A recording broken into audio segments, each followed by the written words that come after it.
और वही परमात्मा स्वयं बताते हैं। फिर तो आसानी तो समझ में आ जाएगा कैसा है भगवान। अब देखिए वेद, ऋग्वेद 9 और 10 मंडल इकट्ठे ही अनुवादित हैं, इसके ये अनुवाद कर रखा है। ये देखिएगा, प्रकाशक हैं सार्वदेशिक कार्य प्रतिनिधि सभा, महर्षि दानंद भवन, रामलीला मैदान, नई दिल्ली। अनुवाद करता ये है मुद्रक Prince offset printers 1510 Pataudi house Daryaganj नई दिल्ली से। अब इसके ऋग्वेद मंडल नंबर 9 सूक्त नंबर 86 का और मंत्र नंबर 26-27 लेते हैं हम पहले। ऋग्वेद मंडल नंबर 9 सूक्त 86 का मंत्र 26। इसमें क्या किया है कि यज्ञ करने, क्या अनुवाद किया है इन्होंने, खुद अनुवाद कर रखा आर्य समाज के आचार्यों ने। और जो भगवान को निराकार बताते, हर वेद क्या बताते, तो इन्हें खाक जाना वेदों का। और फिर नौकर रामपाल झूठा प्रचार करे मैं ऋषि दयानंद का।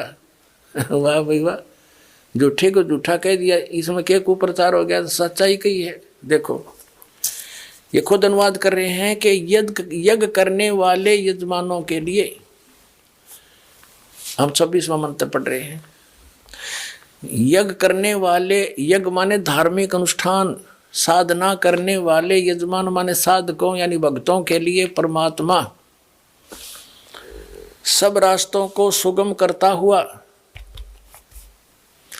उनके विघ्नों को यानी संकटों को मर्दन करता है, नाश करता है, उनको पवित्र करता हुआ और अपने रूप को सरल करता हुआ वह कांति में परमात्मा।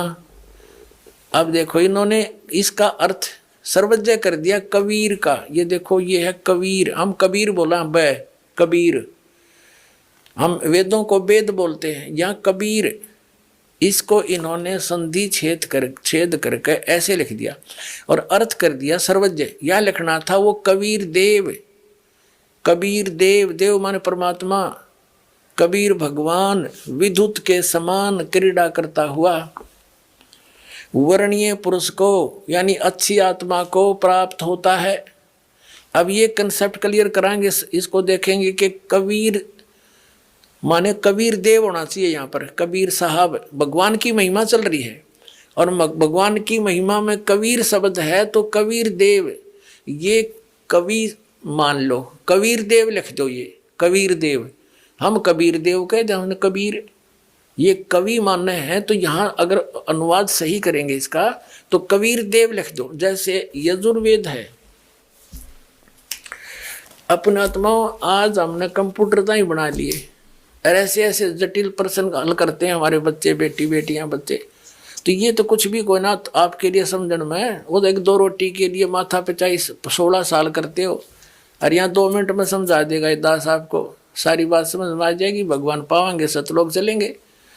अब सारा पढ़ लिया, 20 साल बालक पढ़ा दिया, 15-16 वर्ष पढ़ा, फिर मृत्यु हो जाए बालक की, बता गया पढ़ा। और ये किया हुआ कभी व्यर्थ नहीं हो सकता। जो दास बताने जा रहा है, कहते हैं कबीर कमाई आपनी कदे ना निष्फल जा और 7 समंदर आडे पड़ो हुआ मिले अगा हुआ। ये जो साधना दास आपको देगा कभी व्यर्थ नहीं हो सकती, आपकी एक सांस भी खाली नहीं जा सकता, इसकी कमाई मिलेगी वहां पर। अब देखो यजुर्वेद, ये महर्षि दानंद का ही अनुवाद है, आर्य समाज वालों का। ये यजुर्वेद और प्रकाशक वही सार्वदेशिक कार्य प्रतिनिधि सभा 2/5 महर्षि दानंद भवन, रामलीला मैदान, नई दिल्ली से।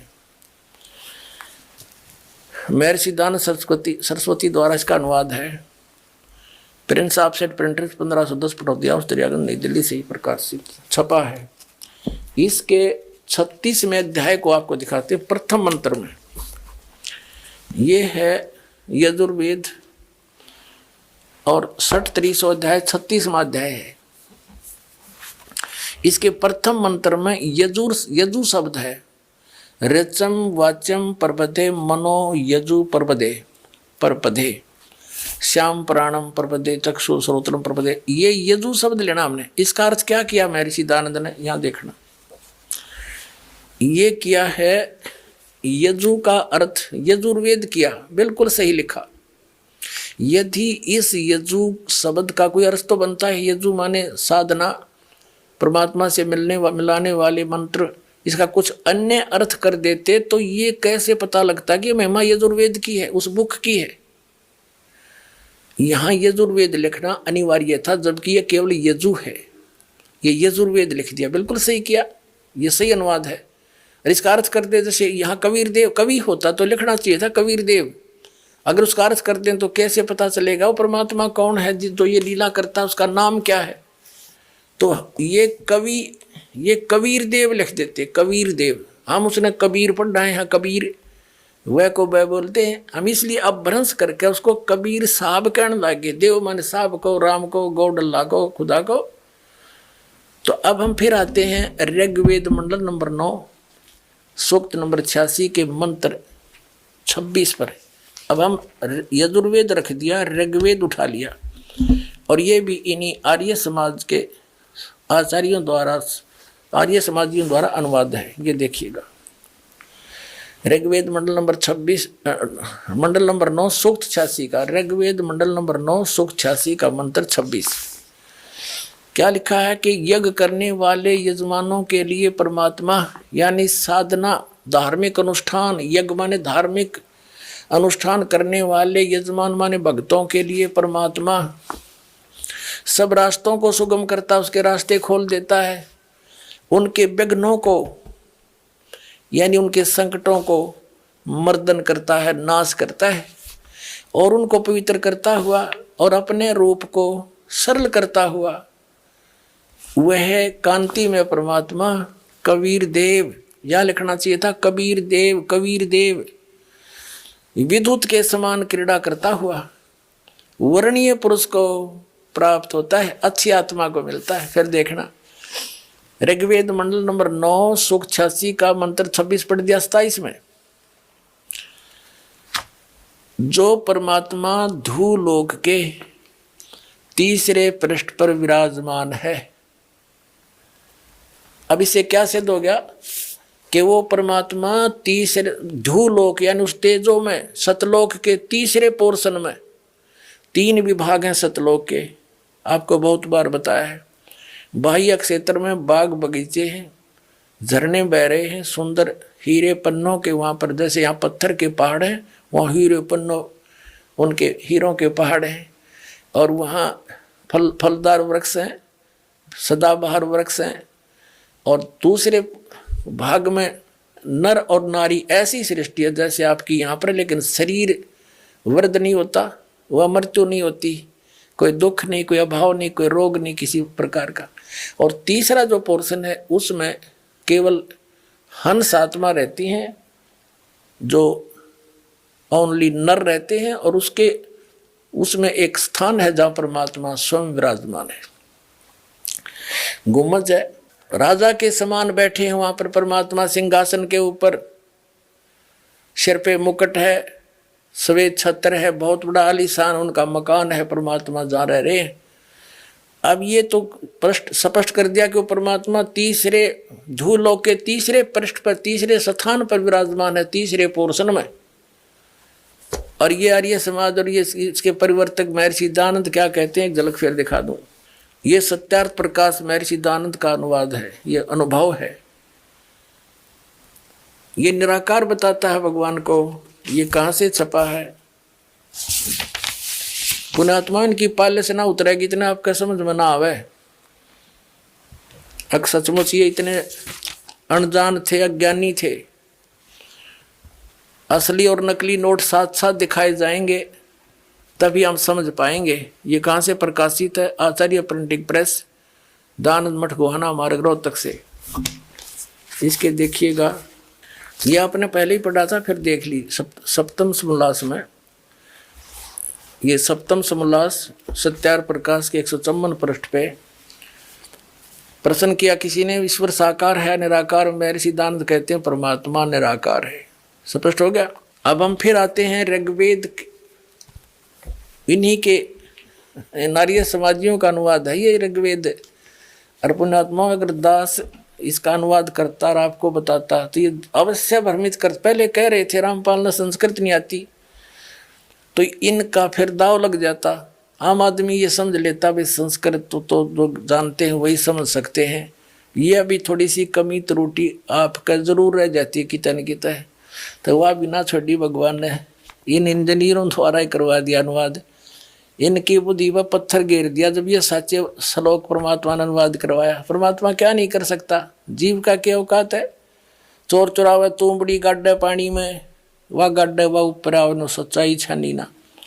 अब फिर देखो ये हमने फिर ऋग्वेद मंडल नंबर 9-10 उठा लिया और इसके अनुवाद करता यही, ये प्रकाशक भी वही है। ये अनुवाद करता मुद्रक Prince offset printers 1510 Pataudi house Daryaganj नई दिल्ली से।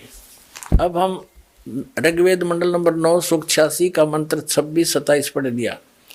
27 में हमने पढ़ा कि जो परमात्मा ध्युलोक के तीसरे पृष्ठ पर रहता है, विराजमान है। इसे से दो गया भगवान एक स्थान पर रहने वाला एक देशीय है और वहां से गति करके आता है। यहां देखना अब ऋग्वेद इसी मंडल नंबर 82 का मंत्र एक और कति स्पष्ट कर देगा। मंडल नंबर 9 सूक्त 82 ऋग्वेद का और मंत्र 1। सोम माने सर्वोत्पादक प्रभु, सबकी उत्पत्ति करने वाला, प्रकाश रूप, सद्गुणों की वर्षा करने वाला और पापों का हरण करने वाला। महर्षि के पाप का काट नहीं सकता और वेद कहते हैं पापों का हरण करने वाला वह राजेव, राजेव राजा के समान।